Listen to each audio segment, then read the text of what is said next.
কুল in কুনতুম তুহিব্বুনাল্লাহ ফাত্তাবিউনি ইউহিব্বুকুমুল্লাহ ওয়া ইয়াগফিরু লাকুম যুনুবাকুম ওয়াল্লাহু গফুরুর রহিম। সুবহানাল্লাহ। নবী আপনি এই গ্রামের নাম কি? গোয়ালতরের লোকদের, মক্কাবাসীদের, ইন্ডিয়ানদের, পাকিস্তানিদের, বাংলাদেশীদের, কাজাকিস্তানিদের, তুর্কিস্তানিদের, আমেরিকিদের, বাংলাদেশীদের তথা জাপান ও তুর্কিস্তানের, জার্মান ও জাপানে, এক কথায় খোলা আকাশের নিচে জমিনের উপরে যারাই আমার বান্দা হিসেবে বাস করি, তুমি তাদের লক্ষ্যে, তাদের উদ্দেশ্যে, তাদের পারপসে তুমি বলে দাও যে তোমরা যদি খোদাকে পেতে চাও, খোদাকে পেতে হলে তোমাদের উচিত হবে আগে আমাকে পেয়ে নেওয়া। জোরে বলে সুবহানাল্লাহ। মুড অফ দ্য স্পিচ আল্লাহ তাবারক ওয়া তাআলা কেমন বলছে কথাটা ধ্যান দিবেন। আল্লাহ বলতে চাই, নবী তুমি আমার বান্দাদের বলে দাও, তুমি তোমার উম্মতদের বলে দাও, তারা যদি আল্লাহকে পেতে চায়, তারা যদি আল্লাহকে আপন করে নিতে চায়, তো আল্লাহকে পাওয়ার আগে, আল্লাহকে পেয়ে নেওয়ার আগে তারা যেন তোমাকেই পেয়ে নেয়। এই স্পিচ দ্বারা বুঝে নেওয়া গেল আল্লাহ ছাড়া নবী ছাড়া খোদা পাওয়া যায় না, নবী ছাড়া কোরআন পাওয়া যায় না, নবী ছাড়া হাদিস পাওয়া যায় না, নবী ছাড়া কোনোই কিছু পাওয়া যায় না, বিশেষ করে আল্লাহ তাআলাকেও পাওয়া যায় না। জোরে বলে তাহলে আমরা বুঝে নিলাম যে নবী ছাড়া আমরা আল্লাহকে পাবো না। যখন নবী খুশি, নবী আনন্দিত, আল্লাহও রাজি। যখন নবী রাজি, আল্লাহও রাজি। ওম নমস্তে গিরিজনাথ মৌস্তন নিবাসিনম ত্রিপুরা সরুণসায়া বহু মায়া পরিবর্তনে ওম। এত সিন্নন্তরে মেলাচ্ছ মহামদিতি খেত শিষ্য শাখা সমন্বিত নিপশ্চৈব মহাবেদং মরুস্তং নিবাসিনম ত্রিপুরা সরুণসায়া বহু মায়া পরিবর্তনে আমি। জোরে বলেন আলহামদুলিল্লাহ। এই বাক্যের মধ্যে নবীর প্রশংসা, যেই নামের পূর্বে ম, যেই নামের শেষে দো, আমরা বলি মুহাম্মদ সাল্লাল্লাহু তাআলা আলাইহি ওয়াসাল্লাম। জোরে কেন বলেন না যে সিধায় গেছেন নাকি? দুঃখ লাগছে নাকি? তাহলে ভালো লাগছে? মাশাআল্লাহ। একটু হুয়া বলবেন বাবুজি, না বললে আমার মুখটাও তৈরি হবে না। আমি তো আগে বলে দিয়েছি আমি বড় বড় মজলিসে আল্লাহর রহমতে যাই। তার বড় বড় মজলিসে যাই মানে এই নয় যে আমি অহংকার দেখাচ্ছি না, তওবা নাউজুবিল্লাহ। আপনাদেরকে জানিয়ে দিচ্ছি, এখানে আমাকে শেষে উঠতে হয়েছে যেহেতু আমি আপনাদেরকে নিয়ে কয়েকটা কথা বলে শেষ করব না। কি বলেন? নবীর প্রশংসা কোরআনে, নবীর প্রশংসা কুরআনে, নবীর প্রশংসা হাদিসে, নবীর প্রশংসা নবমণ্ডলে, নবীর প্রশংসা গগনে, নবীর প্রশংসা মহাগগনে, নবীর প্রশংসা জমিনে, নবীর প্রশংসা জান্নাতে, নবীর প্রশংসা জান্নাতের গেটে গেটে, নবীর প্রশংসা জান্নাতের গেটে নির্মিত অবস্থিত সুরম্য বৃক্ষ বৃহতের একটি ডালে, শুধু নয় সব ডালে, শুধু ডালেই নয়, নবী মুস্তাফার চর্চা, তার গুণভাজন, তার গুণনাম, তার পরিচিতি, তার পূর্ণাঙ্গ ফুলফিল অ্যাড্রেস আল্লাহ তাবারক ওয়া তাআলা নবীর মর্যাদার কারণে, তার সম্মানের কারণে, তার রুতবার কারণে আল্লাহ তাবারক ওয়া তাআলা জান্নাতের গাছের পাতায় পাতায় লিখে দিয়েছেন। জোরে বলেন সুবহানাল্লাহ। খোদা কি কসম, আল্লাহ তাবারক ওয়া তাআলা নবীর নাম জান্নাতের হুর আর গিলেমানদের চোখের মুনিতে খচিত করে লিখে দিয়েছেন। জোরে বলেন সুবহানাল্লাহ। जन्नत का मालिक रसूलुल्लाह है, बताइए चला जन्नत का मालिक नबीउल्लाह है, अल्लाह खालिक है और नबी उसका मालिक है। जोर से बोलिए सुभान अल्लाह। এখানে একটা কথা আছে, নবী আল্লাহ খালিক আর নবী বলুন, আমার সঙ্গে বলুন মালিক। আল্লাহ খালিক আর নবী মালিক। মালিক এখানে একটা কথা বুঝাতে হয়। আমি মনে করুন রাস্তা দিয়ে যাচ্ছি, একটা বিল্ডিং আছে, লেখা আছে Abdul Karim house of building, যাই লেখা আছে। রফিকুল ইসলাম এই রাস্তা ধরে চলে যাচ্ছে।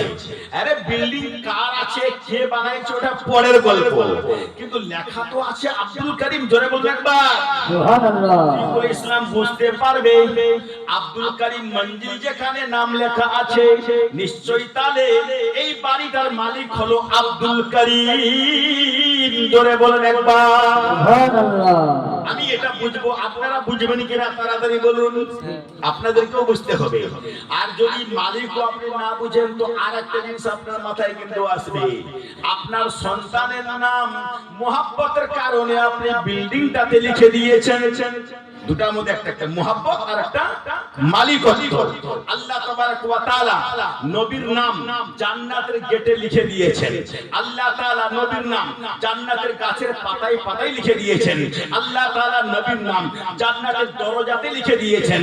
আল্লাহ তাআলা নবীর নাম হুর মনি গিলমাদের চোখের মনিতে মনিতে লিখে দিয়েছেন। জোরে বলেন সুবহানাল্লাহ। এর মানে হলো এটা হুর পয়দা करने वाला अल्लाह, लेकिन मालिक रसूलुल्लाह।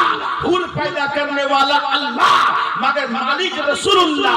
नबी के रसूलुल्लाह के হুরের মালিক বানালো কে? আল্লাহ। জান্নাতের মালিক বানালো কে? আল্লাহ। গিলমার মালিক বানালো কে? আল্লাহ। আর সূর্যের মালিক বানালো কে? আল্লাহ। চাঁদের মালিক বানালো কে? আল্লাহ। তাহলে বুঝে নেওয়া গেল চাঁদের পয়দা करने वाला আল্লাহ, কিন্তু ইশারায় চলে গেল রাসূলুল্লাহ। জোরে বলেন একবার সুবহানাল্লাহ। মালিক সূর্যের পয়দা करने वाला अल्लाह, लेकिन मालिक হলো রাসূলুল্লাহ। इससे पता ये चला, এর দ্বারা এটা বুঝে নেওয়া গেল যে সূর্য নবীর ইশারাতে চলে। জোরে বলেন একবার সুবহানাল্লাহ। এর মালিক रसूलुल्लाह, खालिक হলো আল্লাহ। খালিক মানে পয়দা करने वाला। তো হুরকে সৃষ্টি করেছে কে? আল্লাহ। মালিকত্ব করছে কে? রাসূলুল্লাহ। জোরে বলেন একবার। তাই যদি কোন ব্যক্তি রাসূলুল্লাহকে না মানে, তাই যদি কোন ব্যক্তি রাসূলকে নিজের মতো মনে করে, তাই যদি কোন ব্যক্তিত্ব রাসূলুল্লাহকে কমন মনে করে, তাই যদি রাসূলুল্লাহকে কোন ব্যক্তিত্ব সাধারণ মনে করে, তাই যদি কোন ব্যক্তি রাসূলুল্লাহকে সাধারণ মনে করার পাশাপাশি ছোট মনে করে, তাহলে আপনি বলুন সেই লোকটা কোনদিন জান্নাতে যাবে কি? কোনদিন যাবে না। কেন?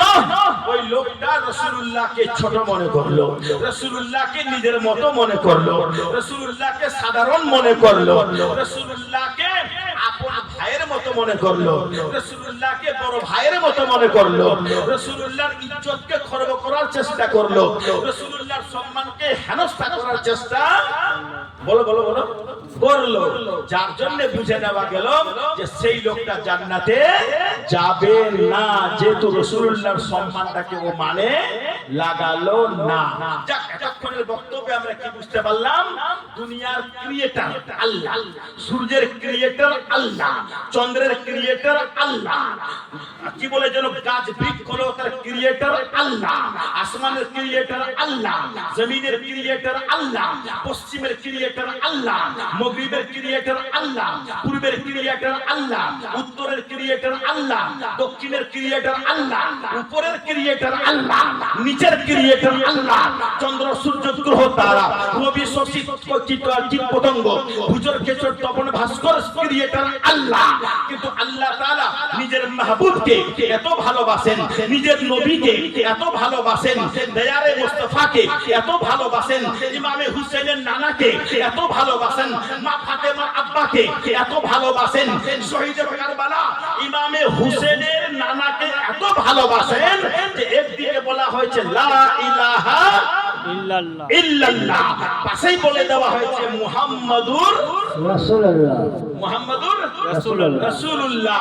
তাহলে বুঝে নেওয়া গেল কোন ব্যক্তি যদি শুধুমাত্র লা ইলাহা ইল্লাল্লাহ পাঠ করে আর মুহাম্মাদুর রাসূলুল্লাহ যদি পাঠ না করে, তাকে কখনো মুমিন বলা যাবে না। জোরে বলে সুবহানাল্লাহ। তার বিন্দ্র মহা সুরিন্দ্রাম আল্লাং জষ্টং শ্রেষ্ঠং পরমং পূর্ণং ব্রহ্মণং আল্লাহ ইল্লাল্লাহি ইল্লাল্লাহ জোরে বলুন সুবহানাল্লাহ।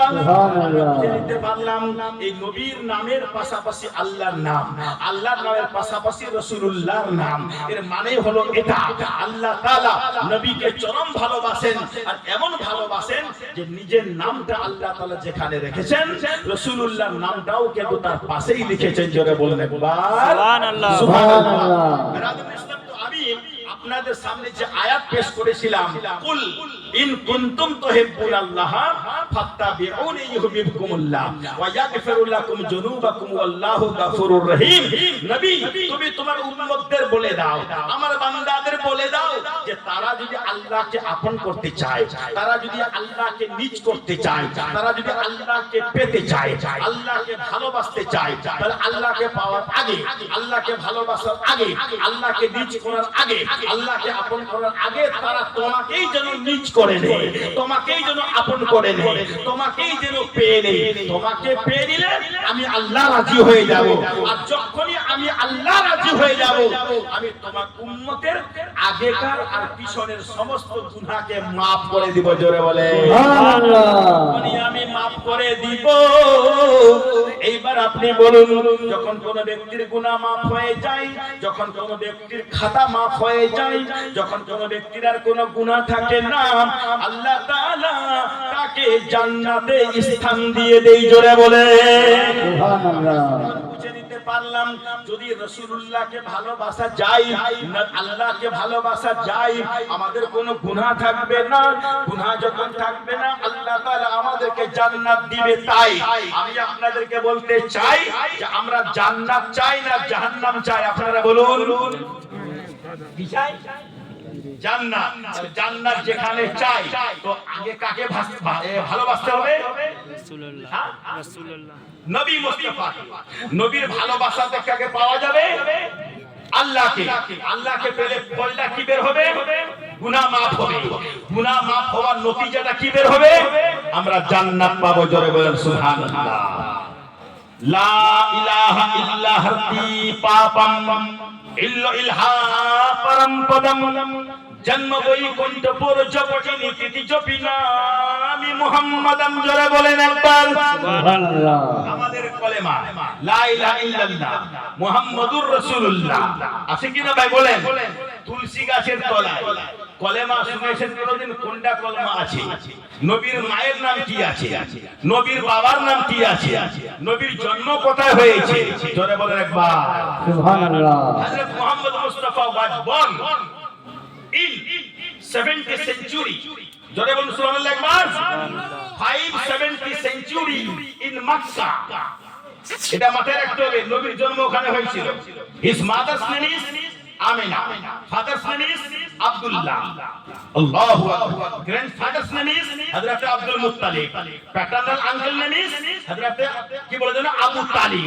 তাহলে বুঝেন আবার এই যে পুরো অ্যাড্রেসটা নবীর জন্ম কোথায় হলো? কথা বলেন ভাই, নবীর জন্ম কোথায়? মক্কা, আরবের মক্কাতে হলো। কথাটা পিতার নাম কি বললাম? আব্দুল্লাহ। আব্দুল্লাহ। মাতার নাম কি বললাম? আমিনা। আচ্ছা, তো দাদুর নাম কি বললাম? Abdul Muttalib. আর ওইখানে তার পিতৃব্য বলতে চাচার নাম কি বললাম? আবু তালিব। বললাম না আবু তালিব। এবার নবীকে পাঠানো হলো আরবে, ভারতে।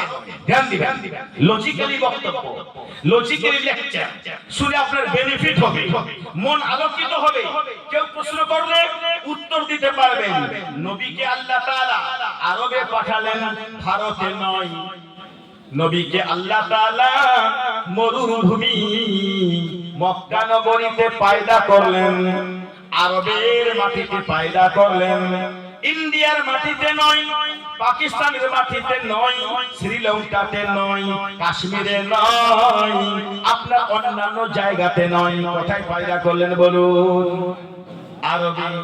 ভারতে নয়, আরবে, জার্মানে নয়, আরবে, পাকিস্তানে নয়, তুর্কিস্তানে নয়, কাজাকিস্তানে নয়, বাংলাদেশে নয়, শ্রীলঙ্কাতে নয়।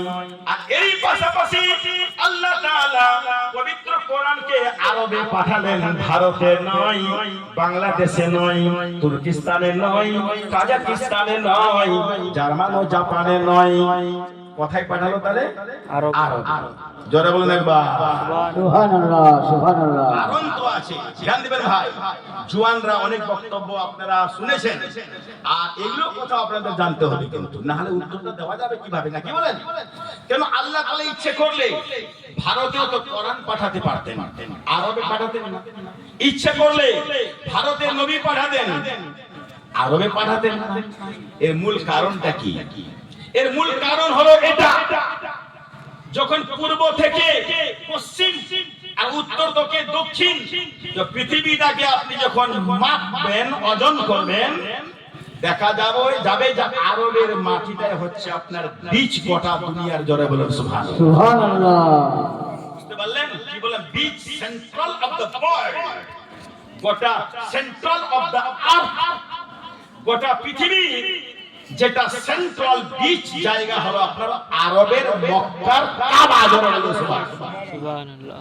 এইবার শুনুন, চতুর্দিকে বদমাশি, চতুর্দিকে নোংরামি, এরই পাশাপাশি আরবের মধ্যেও ছিল নোংরামি, এর মধ্যে কোনো সন্দেহ নেই। যেমন ধরুন, জিন্দা কবর দেওয়া হতো ছোট ছোট কচি কচি মেয়েদেরকে। এটা নোংরামি ছিল কিনা বলুন ভাই? ছিল। কথা বলুন, নোংরামি ছিল, কোনো সন্দেহ নাই। মা বাবাকে সম্মান দিত না, পিতা মাতাকে সম্মান দিত না, বড়দেরকে সম্মান দিত না, ছোটদের প্রতি আদর ছিল না।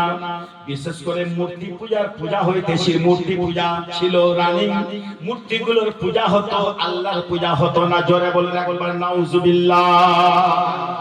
আল্লাহ তাআলা মনে করলেন, আমি যদি পবিত্র কোরআনকে গোটা দুনিয়ার বীজ বা সেন্ট্রাল জায়গাতে পাঠিয়ে দিই, পবিত্র কোরআনকে, এবং নবীউল্লাহ রাসূলুল্লাহ মুহাম্মদ সাল্লাল্লাহু আলাইহি ওয়াসাল্লামকে, এই বীজ থেকেই দক্ষিণ দিকে বাণী ছড়িয়ে যাবে, বীজ থেকেই দক্ষিণ দিকে বাণী ছড়িয়ে যাবে, উত্তর দিকে ছড়িয়ে যাবে, পূর্ব দিকে ছড়িয়ে যাবে, পশ্চিম দিকে ছড়িয়ে যাবে, এমন দ্রুত গতিতে ছড়াবে, গোটা বিশ্বের বীজ কেন্দ্র থেকে চতুর্দিকে ইসলাম বিস্তার পেয়ে দিবে। জোরে বলে সুবহানাল্লাহ, সুবহানাল্লাহ। দেখেন, পাকিস্তানকে গোটা দুনিয়ার বীজ বলা হয়নি, আমেরিকাকে বীজ বলা হয়নি, হলো জার্মান জাপানকে গোটা দুনিয়ার বীজ বলা হয়নি, এবং অন্যান্য দেশকেও গোটা দুনিয়ার বীজ বলা হয়নি। এটা তো আল্লাহর রহমত যে পবিত্র কোরআন এবং নবীকে আল্লাহ তাআলা গোটা দুনিয়ার বীজ জায়গাতে পাঠালেন, যেটার নাম হলো আরব দেশ। আচ্ছা, আপনি বলুন, একটা মিসাল দিচ্ছি আমি আপনাকে। মিসালটা হলো যে মনে করুন একটা হ্যালোজিন দিচ্ছেন, হ্যালোজিন কোনটা জায়গাতে দিচ্ছেন? এমন একটা জায়গাতে দিচ্ছেন যে আলোটা যেন চতুর্দিকে পাওয়া যায়, নাকি ভাই? কথা জি জি। তো এই মূলে তৎকালীন আরবটা ছিল এমন একটা জায়গা যে সেটা বীজ, এবং সেখান থেকে আলো যেন পাকিস্তানেও চলে আসে, হিন্দুস্তানেও চলে আসে, বাংলাদেশেও চলে যায়, উত্তর দিকেও চলে যায়, পূর্ব দিকেও যেন চলে যায়। ধ্যান দেবেন কিন্তু, যার জন্য কিন্তু আল্লাহ তাআলা এই আল কোরআনের আলো, রাসূলুল্লাহর আলো, আল্লাহর নূর, রাসূলুল্লাহ কে আল্লাহ তাআলা পাঠিয়ে দিলেন গোটা দুনিয়ার বীজ কেন্দ্র যেটা আরবে। এবার আরব থেকে লাইটিং হবে, সেখান থেকে আলো ছড়াবে ভারতে, সেখান থেকে আলো ছড়াবে কোথায়? পূর্ব দিকে, সেখান থেকে আলো ছড়াবে কোথায়? উত্তর দিকে, সেইখান থেকে আলো ছড়াবে কোথায়? দক্ষিণ দিকে।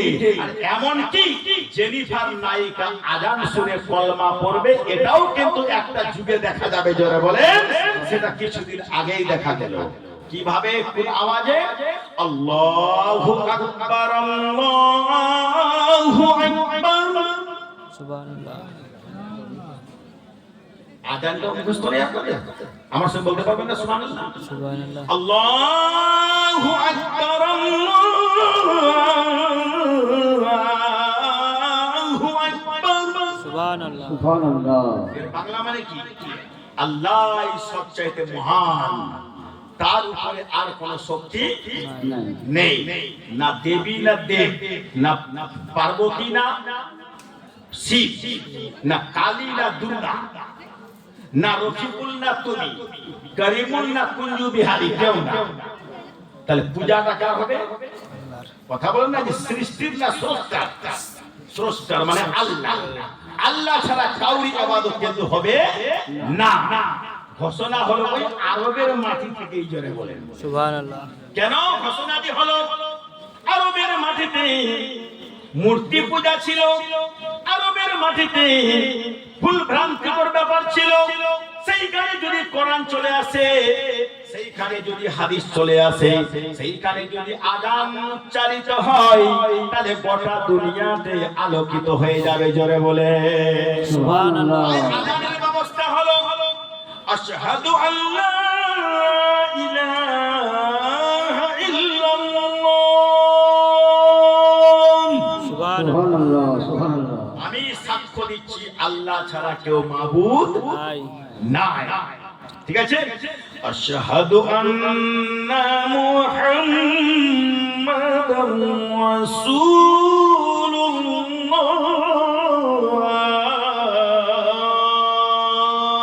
সুবহানাল্লাহ আমি সুবহানাল্লাহ। এটাও সাক্ষ্য দিচ্ছি যে মুহাম্মদ মুস্তাফা আল্লাহর রাসূল। জোরে বলুন সুবহানাল্লাহ। জেনিফার নাইকার বাড়ি কোথায়? ইউরোপ দেশে।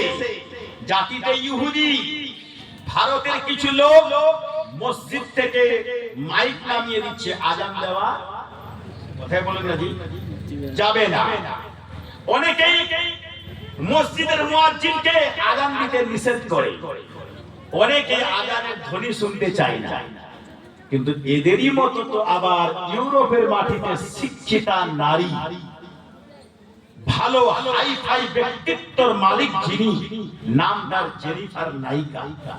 কম শিক্ষায় শিক্ষিতা না, বড় মাপের শিক্ষায় শিক্ষিত। আজ যখন সে কলেমার ধ্বনি পাঠ করে ইসলাম কবুল করলো, খোদার কসম, এখন সেই জেনিফার নাইকা পবিত্র কোরআন তেলাওয়াত করছে আর নিজের জীবনকে আলোকিত করছে, ইসলামের কলমা পড়ে মুসলমান হয়েছে। সুবহানাল্লাহ সুবহানাল্লাহ। ভারতের মাটিতে যারা আজান বন্ধ করতে চায়, একবার লক্ষ্য করুক জেনিফার নাইকাকে। যারা মসজিদ থেকে মাইক নামিয়ে দিতে চায়, তারা লক্ষ্য করুক জেনিফার নাইকাকে। জেনিফার নাইকা বলেছিল, আমি যখন মসজিদে ইমাম সাহেবকে আজান দিতে শুনলাম, আমি যখন মুয়াজ্জিনকে আজান দিতে শুনলাম, আমার কণ্ঠে এবং আমার মস্তিষ্কে বহু আওয়াজ শুনেছি, অনেক ধ্বনি প্রাপ্ত হয়েছি, অনেক শব্দ শুনতে পেয়েছি, কিন্তু পৃথিবীর সবচাইতে উন্নত মানের আওয়াজ শুনতে পেয়েছি, যেটা সেটা হলো আজান। জোরে বলে জেনিফার নাইকাকে জিজ্ঞেস করা হলো, তুই মুসলমান হলি কি করে? জেনিফার নাইকা বলেছিল, একদিন আমি মসজিদের পাশ দিয়ে কোথাও চলে যাচ্ছিলাম, মসজিদ থেকে ইমাম সাহেব যখন আজান দেন এবং তার মুয়াজ্জিন আজান দেন, তার আজানের আওয়াজ যখন বাতাসে ভেসে আসে, আমার কানে যখন টকরায়, আমি আজানের ধ্বনি শুনে নিজেকে বিহ্বল হয়ে গেলাম, আমি অত্যন্ত আপ্লুত হয়ে গেলাম, আমি অত্যন্ত কাতর হয়ে গেলাম, এক আল্লাহর ধ্যানে যেন মগ্ন হয়ে গেলাম। আজানের ধ্বনি আমাকে কলমা পাঠ করতে বাধ্য যেন করে দিল। জোরে বলে সুবহানাল্লাহ সুবহানাল্লাহ। ধ্বনি কি ছিল? আল্লাহু আকবার। হাইয়া আলাস সালাহ,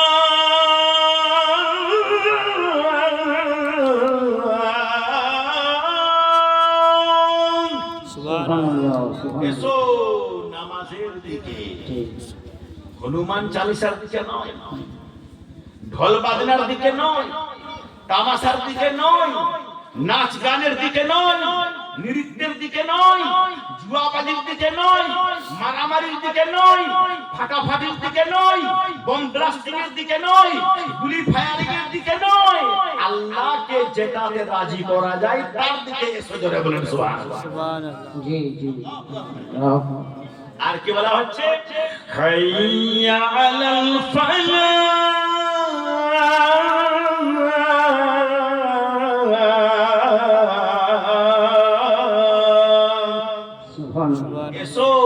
তোমরা কল্যাণের দিকে, দেখেন অবনতির দিকে নয়, কার দিকে? কল্যাণের দিকে, ভালোর দিকে এসো। আল্লাহু সামাদ কাবীরা। ইসলাম তো এটারই না। ইসলাম এটাই শিক্ষা দেয়, মারামারির শিক্ষা দেয় না, কাটাকাটির শিক্ষা দেয় না, ভ্রষ্টাচারের শিক্ষা দেয় না। কিসের শিক্ষা দেয়? ভ্রাতৃত্ববোধের। কিসের শিক্ষা দেয়? ভাইচারগিতা। কিসের শিক্ষা দেয়? সম্মানের। কিসের শিক্ষা দেয়? স্নেহাশিসের। কিসের শিক্ষা দেয়? বড়জনদেরকে সেবা করার। কিসের শিক্ষা দেয়? ছোটদেরকে আদর করার। কিসের শিক্ষা দেয়? সমাজকে ভালোভাবে গড়ে তোলার। কিসের শিক্ষা দেয়? আল্লাহকে রাজি করার। জোরে বলেন সুবহানাল্লাহ। আচ্ছা, আমরা ঘুমিয়ে থাকি, ভোরবেলা আজান হয়, কিছু লোক ভুজিয়া কেথা নিয়ে শুয়ে থাকে কিনা কথা বলে না, ঘুমায় না। কিন্তু দেখবেন আজানের আওয়াজ শোনা মাত্রই চিড়িয়া, পরিন্দা, পশু পাখি এরা কিন্তু নিজে বলি বলতে শুরু করে কিনা, আপনি বলেন? জি জি। কখন গো মা? কথা বলুন মা বোন, কখন? ভোরবেলা। মুয়াজ্জিন কি বলে মা? ধ্যান দেবেন। আসসালাতু খায়রুম মিনান নাওম। বলে যা ঠান্ডা হয়ে যায় আল্লাহর কথা শুনে। সালাত, নামাজ ঘুমের চেয়ে অত্যন্ত বেশি গুণে ভালো। জোরে বলে সুবহানাল্লাহ সুবহানাল্লাহ। মানে দেখালি রাখেন, ঘুমের চেয়ে বেশি ভালো। খায়রুম মিনান নাওম। আল্লাহু আকবার।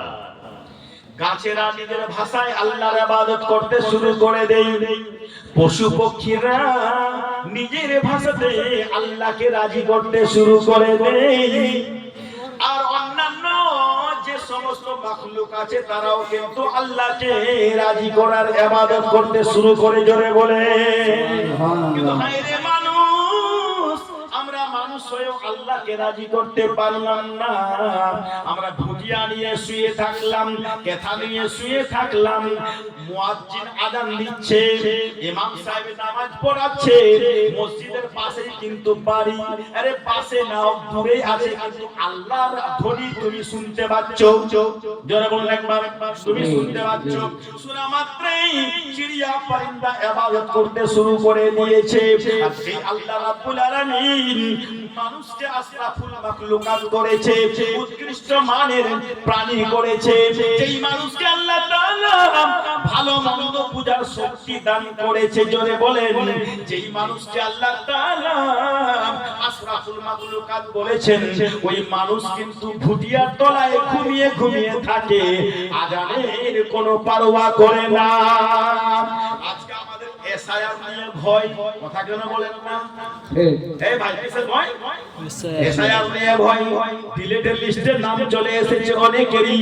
বাপরে কি হবে, কি হবে, কি হবে? ঘাবড়াচ্ছেন কিনা কথা বলে? ঘাবড়াচ্ছেন। যদি আপনার ওই তালিকায় নাম রয়ে যায় তাহলে আপনি দেশের নাগরিক নেই, আর যদি ওই তালিকা থেকে ছেটে আপনার যদি প্রমাণপত্র হয়ে যায় তাহলে আপনি দেশের নাগরিক, কথা বলেন, হবেন। আমি আপনাদের বলতে চাই, এইটাকে দেখে যদি আপনাদের মতো মানুষের ভয় হয়, শতগুণে আল্লাহকে বেশি ভয় করা উচিত কিনা আমাদের বলে? কাল কিয়ামতের ময়দান হবে, নফসি নফসির জগৎ হবে, সেখানে মা বাবাকে চিনবে না, বাবা মাকে চিনবে না, বেটা বেটি কেউ কাউকে চিনবে না, নিজের গুনাহ খাতার দিকে মগ্ন হবে, ভয় অত্যন্ত হবে আল্লাহ যে আমাদের কি করবে। তাই বন্ধুগণ, আমাদের কিয়ামতের ব্যাপারটা বেশি ভয় করা উচিত আছে কিনা তাড়াতাড়ি একবার বলে দিন। আছে কিনা বলেন? এখানে আর 65 বছর বাঁচবো, 70 বছর বাঁচবো, কিংবা মেনে নিলাম 90 বছর বাঁচবো, কিন্তু আমরা এইখান থেকে ট্রান্সফার হয়ে এমন একটা জায়গায় চলে যাব যে জায়গাটির নাম হবে আলামে বারজাখ, আখিরাতের জগৎ। জোরে বলে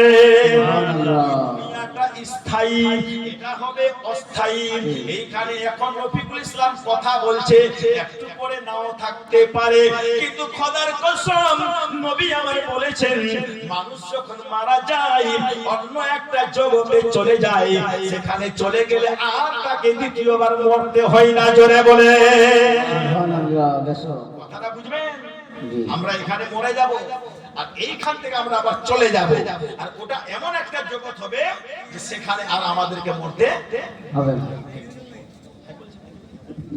আমার সঙ্গে কে পুরা করবে, ওইখানে আর মরতে হবে না। হবে না। ঠিক আছে বাবা? আচ্ছা মরতে হবে না তো আমরা কোথায় যাব? এটা একটা ব্যাপার আছে কিনা? আল্লাহর নবী বলেন, নবীর একটি হাদিস আছে, একজন ব্যক্তির কবর দিয়ে চলে যাচ্ছিলেন নবী আমার কবরস্থান হয়ে, আয় দুটো কবর ছিল আর একটি পাশে, তার মানে তার একটি কবরের পাশে আর একটি কবর ছিল, তার মানে দুটো কবর। আল্লাহ নবী সাহাবায়ে কেরামদের সঙ্গে চলে যাচ্ছেন। আল্লাহু আকবার, আল্লাহু আকবার বলুন ভাই।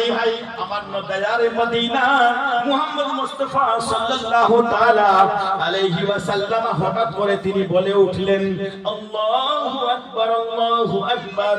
সাহাবায়ে কেরামরা জিজ্ঞেস করলেন ইয়া রাসূলুল্লাহ আপনি আল্লাহু আকবার, আল্লাহু আকবার এই মুহূর্তে কেন বললেন?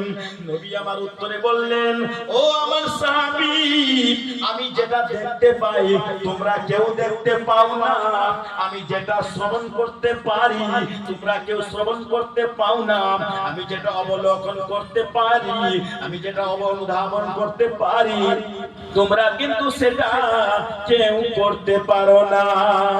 সাহাবায়ে কেরাম বললেন ইয়া রাসূলুল্লাহ, ইয়া হাবিবাল্লাহ গো, আপনার চরণ তলে আমার মেয়ে মাতা পিতা কুরবান হয়ে যাক, বলুন গো ইয়া রাসূলুল্লাহ আপনি আল্লাহু আকবার, আল্লাহু আকবার এই দুটি কবরের পাশে বললেন কেন? জোরে বলে সুবহানাল্লাহ, সুবহানাল্লাহ। নবী বলছেন শোনো সাবি, আমি যেটা দেখতে পাই তোমরা দেখতে পাচ্ছ না, আমি যেটা শুনতে পাই তোমরা শুনতে পাবে পাচ্ছ না। এর মানে হলো এই যে দুটা কবর আছে, এই দুটা কবরের ভিতরে ভীষণ আযাব হচ্ছে, আযাব। জোরে বলবেন সুবহানাল্লাহ। ধ্যান দিবেন কি হচ্ছে ভাই? আযাব। আযাব।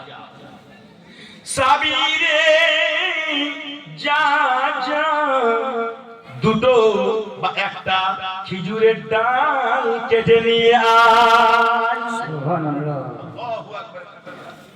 সাবি গেলেন খেজুরের ডালটা কেটে আনলেন বাবাজি। নবী আমার বলছেন ফাকাসসারা বিইসনাইন, নবী আমার নিজের হাতে ওই ডালটাকে ভেঙে দু টুকরা করে দিলেন। জোরে বলা যাবে কি একবার? একটা ডাল এই কবরে গেড়ে দিলেন আর অন্য ডালটি অন্য কবরটিতে গেড়ে দিলেন। সাহাবায়ে কেরামরা বললেন ইয়া রাসূলুল্লাহ বুঝে উঠতে পারলাম না, এই দুটো কবরে দুটো ডাল আপনি কেন গাড়লেন, তার মাঝেরা একটু দয়া করে বলে দিন। জোরে বলুন সুবহানাল্লাহ। আমার নবী বলেন ও সাহাবা শুনে নে, শুনে নে, এই ডাল যখন কাঁচা থাকবে, এই কাঁচা যতদিন থাকবে ডালটা, এই কবরের ভিতরে আযাব কিন্তু থাকবে না, আর থাকলেও কিন্তু হালকা হয়ে যাবে। জোরে বলে সুবহানাল্লাহ, সুবহানাল্লাহ। জিনিস বুঝতে পারলাম, যদি কাঁচা ডাল থাকে কবরের আযাব কিন্তু হালকা হবে, আর যদি আপনার কাঁচা ডাল শুকিয়ে যায় আর একটা দিয়ে দিবেন আপনার ফায়দা হয়ে যাবে। জোরে বলে সুবহানাল্লাহ। আমরা কি বুঝতে পারলাম? যে আমাদের কবরে যখন আমরা যাব আমরা কিন্তু কাঁচা ডাল গাড়বো, আমাদের এটাতে ফায়দা আছে। যার জন্য উলামায়ে কেরামগণ বই পুস্তকে লিখে ভরপুর করে দিয়েছেন যে তোমরা কবরস্থানে মাঝে মধ্যে কি করবা, ফুল দিবা, তাতে কাঁচা কাঁচা ফুল, এবং কি দিবা, কাঁচা কাঁচা ডাল, টুকরি ঘাস, ললকটে ঘাস, সারা প্লান্ট গুলো দিয়ে দিবে। যতদিন ও কাঁচা থাকবে কাঁচা তাসবিহ পাঠ করবে আর আত্মাতে তার বেনিফিট বা নেকি পৌঁছাবে, আযাব হবে। সুবহানাল্লাহ, সুবহানাল্লাহ। ভাষা বুঝতে পারা গেল ভাইজান? এবার অন্যদিকে কথা বলি। আমরা যেখানে বসে আছি আজ, আমরা কোরআন পেয়েছি কার কাছ থেকে দাদা কথা বলতে একটু? আল্লাহর কাছ থেকে। কার থ্রু হয়ে? নবীর নবী মুস্তাফা। নবী কোরআন কেন পেলেন? মানুষকে শুধরানোর জন্য, মানুষকে বুঝানোর জন্য, মানুষকে ভালো পথে নিয়ে যাওয়ার জন্য। আর কোরআন যে পড়বে, কোরআন তার জন্য সুপারিশ করবে। জোরে বলেন একবার সুবহানাল্লাহ, সুবহানাল্লাহ। এখানে যতগুলো লোক আপনারা আছেন, কোরআন শরীফ কে কে শিখেছেন? হাত তুলুন তো ভাই, একটু দেখি। 1 2 3, বাস। আর কেউ নেই? এই দেখেন, এরা কেউ কিন্তু কোরআন শরীফ শিখেছে। মাত্র 4টা লোক। এবার স্টেজে চলে আসুন। এখানে কটা শিখেছে? 1 2 3 4 5। আর কেউ শিখেনি। তবে বাংলা কিন্তু সবাই শিখেছেন, তাই না? মানে পার্সেন্টেজে বেশি। ইংরেজি সংখ্যাই বেশি, অঙ্ক সংখ্যাই বেশি। ঠিক আছে, পড়ুন। ইসলাম কখনো বলছে না যে তুমি বাংলা পড়ো না। ইসলাম কখনো বলছে না যে তুমি স্কুলে যাও না। ইসলাম কখনো বলে না তুমি কলেজে যাও না। ইসলামের দাবি হলো এটা যে তুমি কলেজ যাও, স্কুল যাও, বাংলা পড়ো, ইংরেজি শিখো। There is no problem, but you should earn the education of Islam because the Holy Quran will be benefit for your body and soul in the Qiyamah. জোরে বলুন সুবহানাল্লাহ। কেন? এই জন্য যে তুমি কোরআন শরীফ পড়ো, রোজা নামাজ শিখো, আল্লাহকে জানবে কোরআনের মাধ্যমে। জোরে বলেন সুবহানাল্লাহ। বুঝতে পারলাম? আল্লাহ সুবহানাহু ওয়া তাআলা অন্যান্য জিনিস থেকে বঞ্চিত করছেন, কিন্তু আল্লাহ এবার বলছেন যে তার আগে তোমরা কিন্তু ধর্মটাকে জানো। জোরে বলেন সুবহানাল্লাহ। ধর্ম জানলে কি হবে ভাই? ধর্ম জানলে আল্লাহকে চিনা যাবে, ধর্ম জানলে রাসূলুল্লাহকে জানা যাবে, ধর্ম জানলে নবীর চেহারা মোবারক আমরা যখন কবর থেকে দেখতে পাবো, মদিনা থেকে। আল্লাহু আকবার কবীরা। ভালো মানুষ থাকলে, নবীর প্রেমিক থাকলে বলে দিব আমরা উনি রাসূলুল্লাহ। সুবহানাল্লাহ। বেশক বান্দা গুনাহগার হয়, বলতে পারবে না যে ইনি রাসূলুল্লাহ। উত্তরে বলবে লা হা হা লা আদরি, আমি কিছুই বুঝি না, আমি কিছুই জানি না। এটাই না বলবে? তাহলে আমরা এতক্ষণ কি বুঝতে পারলাম? যে আমরা সবটাই শিক্ষা লাভ করব। ইসলাম আমাদেরকে শিক্ষা থেকে বঞ্চিত করছে না, কিন্তু তার আগে আমাদেরকে কোরআনের শিক্ষাটা ধরতে হবে। জোরে বলেন সুবহানাল্লাহ। যারা কোরআন শরীফ শিখে তাদের ব্যাপারে আল্লাহ কি বলেছে? ইন্নামা ইয়াখশাল্লাহু মিন ইবাদিহিল উলামা।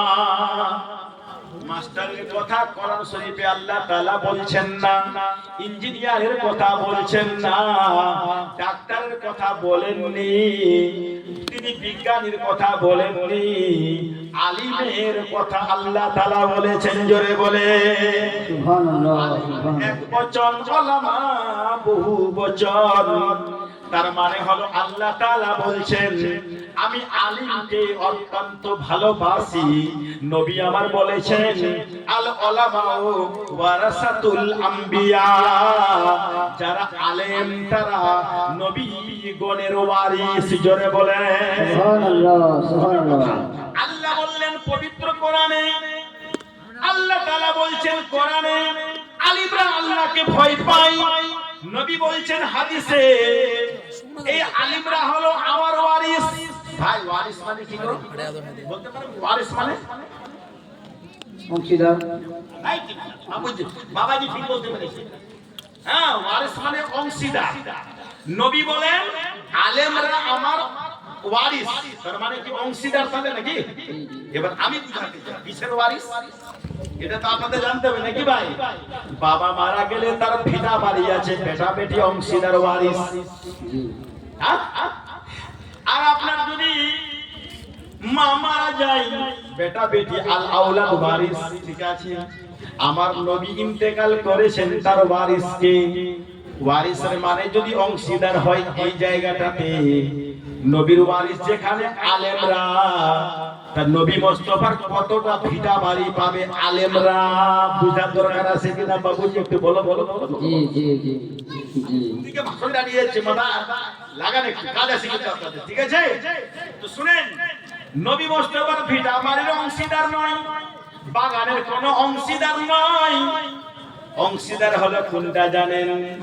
আল্লাহ নবী যে ইসলামটা আমাদের এনে দিয়েছেন, কোরআন এনে দিয়েছেন, হাদিস দিয়েছেন, নবী মুস্তাফা আল্লাহর যে বাণী আমাদেরকে নিয়ে দিয়েছেন, নবী আমার চলে গিয়েছেন, আর বাকিটা প্রচার করবার জন্য কিয়ামতের সকাল পর্যন্ত নিয়ে যাওয়ার জন্য আলিমের হাতে তুলে দিয়েছেন। জোরে বলে সুবহানাল্লাহ সুবহানাল্লাহ। তাই আজকে এই মঞ্চে অনেক ওলামায়ে কেরাম আছেন, শুধু এই মঞ্চেই নয়, বোয়ালতরে নয়, মহেশপুরেও থাকতে পারে, দুর্লভপুরে থাকতে পারে, ইটাহারে থাকতে পারে, দিনাজপুরে থাকতে পারে, আপনার মালদাতে থাকতে পারে, কাটিহারে থাকতে পারে, পশ্চিম বাংলাতে থাকতে পারে, বিহারে থাকতে পারে, এশিয়া মহাদেশে থাকতে পারে, গোটা ওয়ার্ল্ডে থাকতে পারে। যারা আলিম তাদেরকে আল্লাহর নবী ওয়ারিস বলে আখ্যা দিয়েছেন। তার মানে হলো এটা, আমার ইসলামটাকে তারাই প্রচার করবে যারা শিক্ষা লাভ করেছে। জোরে বলে সুবহানাল্লাহ সুবহানাল্লাহ। বেশো বেশো। ওরাই প্রচার করবে যারা শিক্ষা লাভ করেছে।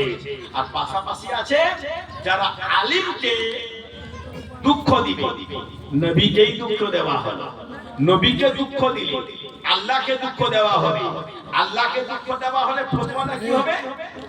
এটা আপনারা বলুন, আমি বলতে যাবো না, আমি পরে বলবো। চলবো না। এর উত্তরটা হবে আল্লাহ তাআলা আপনার গুনাহ লিখবে। গুনাহ গুনাহ লিখলে আপনার কি হবে? ওটা আল্লাহর ইচ্ছা, আপনাকে জান্নাতেও দিতে পারে, আর না আপনাকে ক্ষমাও করে দিতে পারে। এটা কিন্তু আদালত তার হাতে। এবার আপনি বলবেন যে তাহলে আল্লাহ তাআলা এই আলিমদেরকে বেশি কেন ভালোবাসেন? নবী আলিমদের কেন বেশি ভালোবাসেন? কি ব্যাপারটা কি আছে? ব্যাপারটা তো এটাই, ইঞ্জিনিয়ার যারা, তারা কোরআন প্রচার করে না, যারা ডাক্তার সেবা করে মানুষের নেকি পাবে, ঠিক আছে, তুলনামূলক আলিমের বেশি নেকি হবে কেন?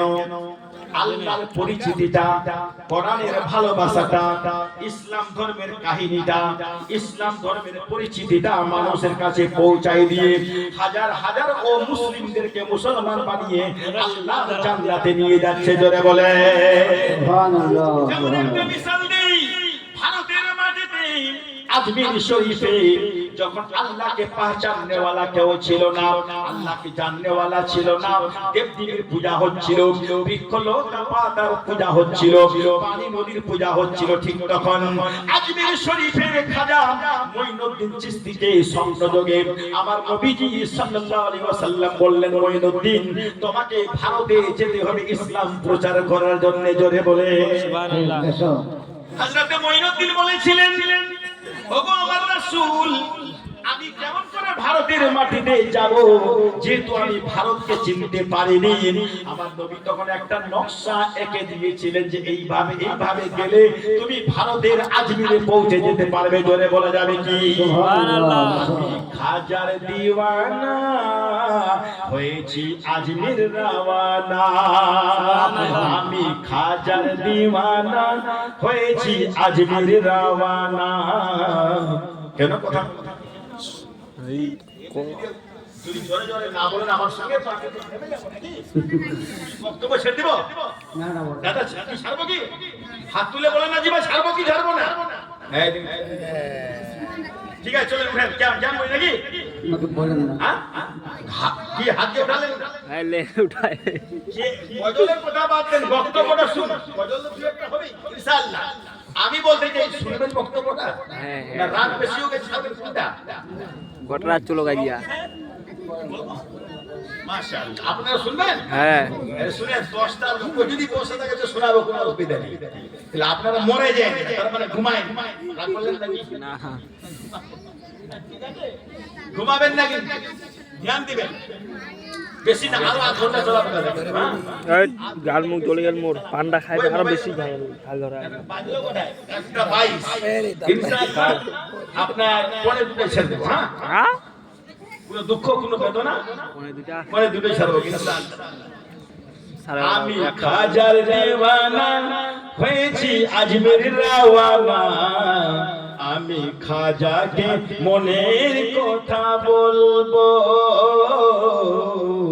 আমি খাজাকে মনের কথা বলবো এখানে একটা ফতোয়া আছে আবার ফতোয়া হ্যাঁ আল্লাহকে মনের কথা না বলে খাজাকে মনের কথা বলবে ধ্যান দিবেন কথাটা কিন্তু এর মধ্যে একটা কারণ আছে দাদা আল্লাহ তাআলা নিজের মেহবুব বান্দাদেরকে একটা পাওয়ার দিয়েছেন পাওয়ার ধ্যান দিবেন ওই পাওয়ার তিনি যখন তখন ব্যবহার করতে পারেন আল্লাহ না দিলে তো হবে না আল্লাহ দিয়েছেন ওনাকে বলে আমরা মনের সমস্যাটা খাজাকে বলতেই পারি যে হে খাজা বাবা আল্লাহ তাআলা আপনাকে এই জিনিসটা দিয়েছেন তাই আপনি আমার জন্য ব্যবস্থা করুন জোরে বলবেন সুবহানাল্লাহ এটা হয় কিনা আপনি বলেন হয় এটা তবে এটা মানতে হবে আল্লাহ দিয়েছেন তাই হয়েছে নিজে নিজে কিন্তু হয়ে যায়নি আল্লাহ দেওয়ার জন্যই হয়েছে তাই খাজা আজমিরি রাহমাতুল্লাহ আলাইহি যখন ভারতে রওনা দিলেন সোজাসুজি তিনি পৃথ্বীরাজের দরবারে পৌঁছালেন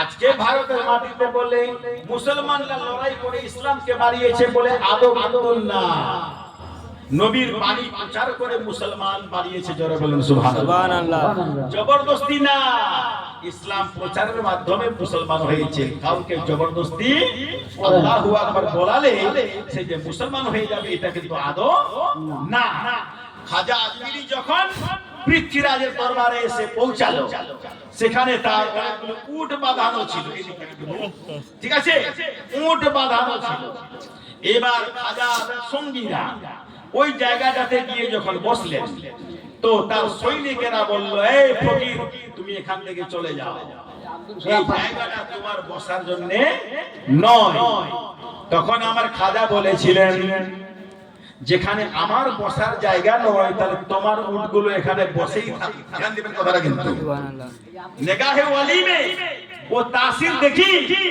बदलती हजारों की तकदीर देखी এর মানে কি আল্লাহ তাআলা পাওয়ার দিয়েছে তাই খাজা বাবার মুখ থেকে বের হবে তোমার উটগুলো বসেই থাকো এর মানে কি এমন ভাবে বসে গেল যার উঠতেই পারলো না জোরে বলেন সুবহানাল্লাহ কারামত দেখি হাজার হাজার ও মুসলমান হয়েছিল জোরে বলে সুবহানাল্লাহ সুবহানাল্লাহ আমার খাজা এই আব্দুল সালাম সালাম বাবুজি আমার দিয়েছে 500 টাকা আল্লাহ তাআলা তার দানকে কবুল কবুল করুন করুন আচ্ছা যাক ঠিক আছে পরে আব্দুল সালাম বাবু দিয়ে গেছে আর একটু ধ্যান দিবেন ঠিক আছে এইবারে আনা সাগরের পানি উথাল মারে আমার খাজা বাবা ওযু করবে পানি পান করবে ওযু করবে সঙ্গে সাথীদেরকে নিয়ে পানি দেবে না আনা সাগরের কাছে অবস্থানকারী মুসলিমরা না মুসলমানদেরকে পানি দেওয়া যাবে না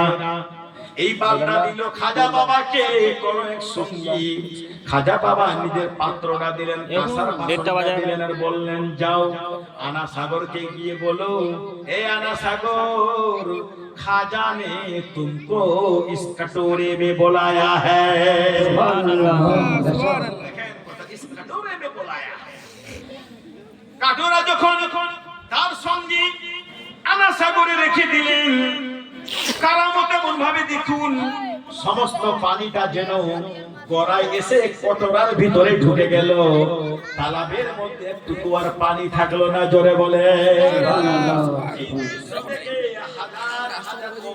মুসলমান হয়ে ছিল জোরে বলেন একবার সুবহানাল্লাহ সুবহানাল্লাহ আচ্ছা বলেন খাজা বাবা আলিম ছিলেন না জাহিল ছিলেন আলিম এই তো কথা বলেন আলিম খাজা বাবা আলেম ছিলেন না মূর্খ ছিলেন কোনটা গো আলেম ছিলেন আলিম মানে শিক্ষিত শিক্ষিত ওই আলিম সাহেব যদি ইন্ডিয়াতে না আসতেন আজ 2026 সালে কোরআন কে প্রচার করত খাজা মঈনুদ্দিন বখতিয়ার কাকি সিরাজউদ্দিন আখি পান্ডু আলাউদ্দিন আজ আপনার এই গ্রামটার নাম কি বোয়ালতরে, যারা আলিম ওলামারা আছে ওদেরই অনুসরণ হয়ে, তাদেরই অনুধারী হয়ে আজ প্রত্যেকটা বাড়িতে কোরআনের আওয়াজ উঠছে, জোরে বলুন সুবহানাল্লাহ। তাই ইমামের মর্যাদা, আলিম ওলামাদের পাওয়ার যদিও আমরা জনগণ দিতে পারছি না, দুঃখের বিষয়। আমরা মুসলমানরা কেন পিছিয়ে আছি ভাই? আমরা কোরআনের বাহককে চিনে উঠতে পারছি না, আমরা কোরআনের প্রসারকদের বুঝে উঠতে পারছি না, আমরা মসজিদের ইমামকে জানতে পারছি না, আমরা মাদ্রাসার শিক্ষকদের বুঝে উঠতে পারছি না। তারা যে নবীর ওয়ারিস, তারা যে আল্লাহর প্রিয় বান্দা, যাদের কথা আল্লাহ তাআলা কোরআন পাকে বলেছেন, যাদের কথা নবীউল্লাহ হাদিস শরীফের মধ্যে ব্যাখ্যা দিয়েছেন, আমরা কি দিছে টাকা, খালি টাকা, খালি টাকা। বলে এই তোমার ছেলে কি পাস করে? বলি ইঞ্জিনিয়ার। মাসে কত বেতন? 50,000 টাকা। ডাক্তার মাসে কত বেতন ইনকাম? বলে 1 লাখ টাকা।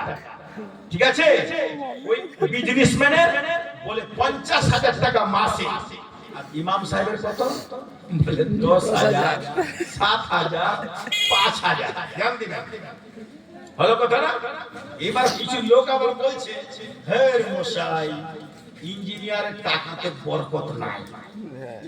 ঠিক আছে, আর আল্লাহ তাআলা এদেরকে এত বরকত দিয়েছে যে এদের পাঞ্জাবিতে সেন্ট আছে, আতর আছে, গোলাপ আছে, ইঞ্জিনিয়ারের কাপড়ে কিন্তু নাই। কোথায় নাই নাই নেই, বলছে কি না? শুনে, এটাকে দুভাবে উত্তরটা দিবেন ভাই, এটা তো বাস্তব কথা। ইমাম আলিম ওলামাদের যতই বেতন কম থাকুক, এটা তো 100% তারা ওই পরিবেশেই পালন হয়েছে মাদ্রাসাতে, জোরে বলেন সুবহানাল্লাহ। ওদের কিন্তু গোলাপ থাকবে, ওদের কিন্তু সেন্ট থাকবে, ওদের কিন্তু আতর থাকবে, বড় বড় লোকদের না থাকুক না। আর কাপড়ের প্রেস কিন্তু থাকবে আয়রন করা, জোরে বলেন একবার আলহামদুলিল্লাহ। এটা মানতে হবে। টুপি কিন্তু থাকবে বাম্পা, দাড়ি থাকবে সুন্দর, ঠিক আছে, জুব্বা থাকবে এই পর্যন্ত। দুঃখ করিয়েন না, একটা কথা বলছি আপনাদের, আপনারা যতদিন লোক এখানে বসে আছেন, আপনারা আমার মুসলমান ভাই, কিন্তু এই ড্রেসটার সঙ্গে এই ড্রেসগুলো কি মিলিয়ে দেখেছেন? না। কথা বলেন না জি ভাই? না, এটা সুন্নতি ড্রেস, নবীর ড্রেস, ইসলামের পোশাক, মাথায় তাজ, আল্লাহু আকবার কবীরা। যতই কিছু হয়ে যাক না কেন, এই ড্রেসের সঙ্গে মোদিও টিকা দিতে পারবে না, জোরে বলেন জি, জি। সুবহানাল্লাহ। তারও ড্রেস চলবে না। এর কম দামেরই কাপড়টা হবে না কেন, এর ডিজাইনটা আলাদা, জোরে বলেন সুবহানাল্লাহ। আল্লাহু আকবার কবীরা। দাও গো আল্লাহ, দাও না মোরে পিঠে দুটি ডানা, উড়িয়া যাইব আমি মক্কা মদিনা। সুবহানাল্লাহ। ও আল্লাহ, দাও না মোরে, দাও গো আল্লাহ, দাও না মোরে পিঠে দুটি ডানা, উড়িয়া যাইব আমি মক্কা মদিনা। থাকিত যদি আমার ডানা, জোরে বলেন, থাকিত যদি পাখা আমার, উড়ে যেতাম মদিনা। জোরে বলেন সুবহানাল্লাহ। মদিনাতে গেলে ভাই রে, পড়তাম দরুদ সালাম। আল্লাহু আকবার কবীরা। নবীর যারা আশিক, তার মনের যে বাসনাটা, নবী আমাদেরকে যা দিয়ে গেছেন, খোদার কসম, যদি আজ আমরা সব মুসলমান ফলো করি, কাউরি বাপের টাকা হবে না যে আমাদেরকে হারিয়ে দিতে পারবে। বদরের যুদ্ধটা মনে আছে আপনাদের? জি, কেন আছে আছে। বদরের যুদ্ধ 313 ছিল 313 না, আমাদের ছিল 313। কোনটা আমাদের হ্যাঁ, আমাদের হ্যাঁ, আমাদের মুসলমানদের ছিল 313 313 আর ওদের কত ছিল? 1000। কে হেরেছিল? কে জিতেছিল? কেন সংখ্যাতে বেশি ছিল? কেন হারলো তারা? এর মানে হলো আল্লাহর প্রতি ভালোবাসা, নবীর প্রতি বিশ্বাস, কোরআন আপন ধন, হাদিস আমাদের মাথার তাজ, জোরে বলেন সুবহানাল্লাহ। সুবহানাল্লাহ। এই ইয়াকিন নিয়ে নেমেছিল যখন বদরের মাঠে, আল্লাহু আকবার, আবু জেহেল মারা গেল, উতবা মারা গেল, সাইবা মারা গেল, আহা, আর তারাই কিন্তু পরাজিত হলো, ইসলাম কিন্তু জিতে গেল। জোরে বলে সুবহানাল্লাহ, সুবহানাল্লাহ। এসোরিস হে মামি হে সতন্ন নিষ্কানো দশো সৃজো, এসোরিস হে মামি হে সতন্ন নিষ্কানো দশো সৃজো, ত্রিনিবন্তন দশো সহস্রম গুণম স্পৃশম আল্লাহু সামাদ। এটারও ইঙ্গিত দেওয়া আছে কোরআনের মধ্যে। জোরে বলে সুবহানাল্লাহ। যে অশ্ব কাকে বলা হয়? ও মিধি পিতু পরিমেধা, ও মিধি পিতু পরিমেধা মেরিতস্য, তার মানে নবীর চেহারা শামসুদ্দোহা, নবীর চেহারা ওয়াল্লাইলি ওয়াসসাজা, নবীর চুল ওয়াল্লাইলি ওয়াসসাজা, নবীর চেহারা ওয়াদ্দোহা, আল্লাহুস সামাদ কাবীরা। নবীর প্রশংসা স্বামী বিবেকানন্দ করেছে, নবীর প্রশংসা ডাক্তার তারাচাঁদ করেছে, নবীর প্রশংসা মহাত্মা গান্ধী করেছে, নবীর প্রশংসা মহাত্মা গান্ধী জওহরলাল নেহরু করেছে, নবীর প্রশংসা নেপোলিয়ন বোনাপার্ট করেছে, নবীর প্রশংসা ডাক্তার তারাচাঁদ করেছে। আল্লাহ তো করেছে, যে আল্লাহর রকম কে হতে পারবে? হতে পারবে কি কেউ? কিন্তু এরা যে করেছে, এরা জানে নবী কেমন একজন মহান ব্যক্তি, তাই উনার প্রশংসা করে অন্তত আমাদের জীবনে নেকি কামাবো। জোরে বলুন সুবহানাল্লাহ। এই তোমরা মনে করেছিল, আজ আমি আপনাদের বলতে চাইবো, কোরআন শরীফের মধ্যে বলছেন আল্লাহ তাআলা, ওয়াতাসিমু বিহাবলিল্লাহি জামিআন ওয়ালা তাফাররাকু। এই মুসলমান, তোমরা আলাদা আলাদা হয়ে যেও না, তোমরা পৃথক পৃথক হয়ে যেও না, তোমরা টুকরা টুকরা হয়ে থেকো না, তোমরা একসঙ্গে যদি আল্লাহর রশিখানাকে ধরো, তাহলে কিন্তু তোমার শক্তি বেড়ে যাবে। জোরে বলেন সুবহানাল্লাহ। শক্তি যখন বেড়ে যাবে, বাইরের বাতিল শক্তি তোমাকে ধ্বংস করতে পারবে না। জোরে বলেন একবার সুবহানাল্লাহ। আজকে সোশ্যাল মিডিয়াতে দেখছেন, চ্যানেলেও দেখছেন, দুঃখ লাগবে কিনা? শিয়া সুন্নির কথাটা পড়ে আগে আমি জানছি বা আপনাদেরকে বুঝাতে চাইছি। ইরান দেখতে পাচ্ছেন, ইরানটাকে কেন কথা বলছেন না? হ্যাঁ হ্যাঁ, ইরান, ইরান দেশ আছে না, আর কে? ইসরায়েল, আমেরিকা, এরা দুজন মিলে অত্যাচার চালাচ্ছে ইরানে। এবার আপনি বলেন, ইরানকে মারছে তো এবার সৌদি আরবের বাদশা ওই আমেরিকার সাথ দিচ্ছে, হ্যাঁ? আবার ফের সাথ দিচ্ছে কে? আপনার অন্যান্য কিছু কিছু আমাদেরই মধ্যেকার লোক। আপনি বলেন, তাহলে আল্লাহর রশিকে মজবুত করে ধরা হলো কি? অন্যায় ভাবেই তো মারছে মুসলমানকে, নাকি? যদি কোনো দুষ্ট থাকে ইরান, সেটা আলাদা বলতো, কিন্তু দুষ্টও তো না। আত্মরক্ষা করার দায়িত্ব সবারই আছে, নাকি ভাই? আপনি আমাকে মারতে আসেন, আমি তো হাত দিয়ে আটকাবো, নাকি বলেন? তো ইরানকে ধ্বংস করতে চায়, সে তো নিজেকে বাঁচাবে, নাকি ভাই? বাঁচার অধিকার সবারই আছে, কিন্তু এখানে কি হচ্ছে? আমাদেরই মধ্যেকার কিছু লোক বলছে যে না, ওকে মারো, ওকে মারো, ওকে মারো। আরে ভাই, তুমি যে বলছো ওকে মারো, মনে করবা আজকে ওকে মারছে তো তোমাকে কালকে মরবে, এটাও ধ্যান রাখো। आज उसकी बारी है तो कल तुम्हारी बारी आएगी। কোথায় যে ভাগতে পালাতে বেরাবে তুমি বুঝে উঠতেই পারবে না। তাই আল্লাহ তাআলা পবিত্র কোরআন পাকে বলে দিন, واعتصموا بحبل الله جميعا ولا تفرقوا। তোমরা জুদা জুদা হয়েও না, এক হয়ে থাকো, নেক হয়ে থাকো, মজবুত হয়ে থাকো। আল্লাহর রশিখানা মানে কোরআন খানাকে এক হয়ে ধরো, একসঙ্গে থাকো, বাইরের শক্তি তোমাকে হানা দিতে পারবে না। এটা একটা আমরা শিক্ষা কিন্তু পেলাম। যাক, আর একটু সেটা হলো আপনার কথা বলতে উদ্দেশ্য তো আর কয়েক মিনিট বাকি আছে, পরে 2টো বাজতে তাহলে বক্তব্য কিন্তু ভাই শেষ। এইবার আমি আপনাদেরকে বহু দূর দূর পর্যন্ত ঠেলে দিলাম, আলিমের দিকে, ওলামাদের দিকে, পীর আউলিয়ার দিকে, কোরআন পাকের দিকে, দেশের দিকে, আরবের দিকে, নানান বক্তব্য কিন্তু আমি আপনাদের মাঝে কথা বলুন দিলাম। এই বক্তব্যগুলো দিতে গেলে ঘন্টার ঘন্টা ভাই টাইম কিন্তু লাগবে। শিক্ষিত সমাজ অবশ্যই বুঝে উঠতে পারবে, আম পাবলিকও জানতে পারবে। নবীর প্রশংসা জান্নাত থেকে আরম্ভ করে ভূমণ্ডল নবমণ্ডল বেদ পুরাণ থেকেও কিছু কিছু বললাম। দুই চারটা ইংলিশ টকিংও করলাম। ভাড়া মজমা থাকলে ইংলিশকে আরো ইনশাআল্লাহ বুঝাই দিতাম। আর আপনার বেদ পুরাণ থেকে অনেক কিছু কথাও বলতে পারতাম না, কি বলেন? কিন্তু জনগণ যেহেতু শেষ রাত্রিতে থাকে না, যার জন্য বলার বেশি এনার্জিও থাকে না। তবে মনে রাখবেন রফিকুল ইসলাম চতুর্বেদীকে আগামী দিনের জন্য কোনদিন যদি আপনারা পেতে পারেন, তো ইনশাআল্লাহ তাআলা বহুল ভাবে আমি আপনাদের সামনে বক্তব্য দিতে আগ্রহী থাকবো। জোরে বলে একবার আলহামদুলিল্লাহ। আলহামদুলিল্লাহ।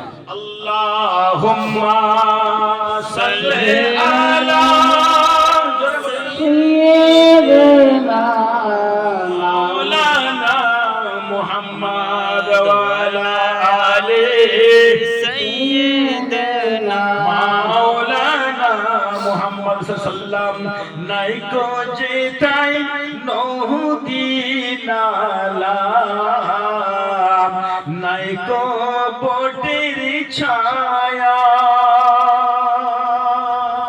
সুবহানাল্লাহ। ও প্রাণে উঠলে পরে নবীর দেশের মায়া তবুও প্রাণে উঠলে পরে নবীর দেশের মায়া। শুনতে ভালো লাগছে বলেন না? অর্থটা বুঝতে পারছেন তো? কোরআনের পারা কটা আছে ভাই? 30টা। কটা? 30টা। এখানে আমরা লোক কটা আছে ভাই? 20টা। মোটামুটি 30। 3 জন। আল্লাহ 30টা লোক 30 পাস। মা বোনদের কথা বাদ দিন আপনাদের। ওলা ঢিপত। অনেক দান দিয়েছেন আল্লাহর ঘরকে। এটা মসজিদ না? আল্লাহর নবী বলছেন হাদিসে কুদসিতে, যারা আল্লাহর ঘর বানাবে আল্লাহ তাআলা তার জন্য আখিরাতে জান্নাতের ভিতরে, বাইরে না, জান্নাতের ভিতরে একটা সুন্দর অট্টালিকা বানাবে। জোরে বলেন সুবহানাল্লাহ। আর ওই বানানে ওয়ালাটা কিন্তু ওখানেই বাস করবে। জোরে বলেন সুবহানাল্লাহ। আর একটা হাদিসে আছে, যারা আল্লাহকে রাজি করবে, রোজা রাখবে, জান্নাতের দরজাতে এমন একটা সুন্দর জমরুদ পাথরের গাছ তৈরি করে দিবে। ওই গাছের অনেকগুলো লম্বা লম্বা ডাল হবে। জান্নাতি ব্যক্তিটা যদি প্রায় 100 বছর ধরে চেষ্টা করে ঘোড়ার উপরে চড়ে আমি এই ডালটাকে অতিক্রম করব, তবুও শেষ করতে পারবে না। আনন্দই আনন্দ হবে। জোরে বলেন একবার সুবহানাল্লাহ। দুই হাদিস, একটা হাদিসে কুদসি আছে আর একটা অন্য হাদিস আছে। এই দুটি হাদিসের মর্ম কিন্তু এটা। আল্লাহ বলছেন তুমি যদি আমার ধর্মকে মদদ করো, আল্লাহ বলছেন তুমি যদি আল্লাহকে মদদ করো, ইসলামকে মদদ করো, আমি আল্লাহ তোমার মদদ করব। জোরে বলেন সুবহানাল্লাহ। সুবহানাল্লাহ। এর মাইরা কি বোঝা গেল? এটা অনেকে বুঝতে পারবে যে মৌলভী সাহেব আল্লাহ কিসের মদদ চাই, যে আপনি এটা কথা বললেন।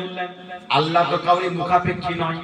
এর মানে হবে আল্লাহর জন্য কে কত কি মহব্বত লুটাতে পারে, আল্লাহর জন্য কে প্রাণ দিতে পারে, আল্লাহর জন্য কে সম্পদ দিতে পারে, আল্লাহর জন্য কে আপনার টাকা দিতে পারে তার ধর্মে, এটা পরীক্ষা করার জন্যই আল্লাহ তাআলা কথাটা বলেছেন। জোরে বলেন সুবহানাল্লাহ। সুবহানাল্লাহ। কি বলেছেন? ইন তানসুরিল্লাহ আনসুরহু, আমি আনসুরকা, যদি তুমি আল্লাহকে মদদ করো, মানে ইসলামকে মদদ করো, তাহলে আমি আল্লাহ তোমার মদদ করব। জোরে বলেন সুবহানাল্লাহ। তো আমি বলতে চাই অনেক দান দিয়েছেন, অনেক কিছু হয়েছে, আমি ওই দিনটাতে যাব না।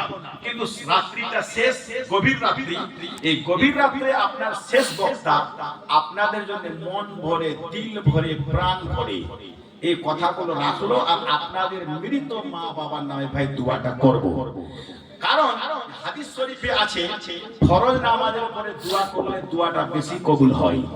আর রাত্রের শেষ হিসাতে যদি কেউ দোয়া করে ওটাও দোয়া কারেন্টের মতো কবুল হয়ে জোরে বলে সুবহানাল্লাহ। কেননা আকাশে আল্লাহ তাআলার রহমত নেমে আসে আর ওইখান থেকে বলে কি আছো এ বান্দা এই শেষ রাত্রিতে তোমরা আমার কাছে কিছু চাইছো চাও আমি তোমাদেরকে দিব জোরে বলে তাই দোস্ত পবিত্র কোরআন শরীফের 30 পারা এই 30 পারার নামে বেশি না আমার মতো অধম আপনাদের কাছ থেকে 200 করে টাকা নেবে বেশিও আমি কিন্তু চাপ দিই তবে টাকাটা আমার পকেটে যাবে না আপনার মসজিদেই যাবে জয় সুবহানাল্লাহ। সুবহানাল্লাহ। তো আমি একজন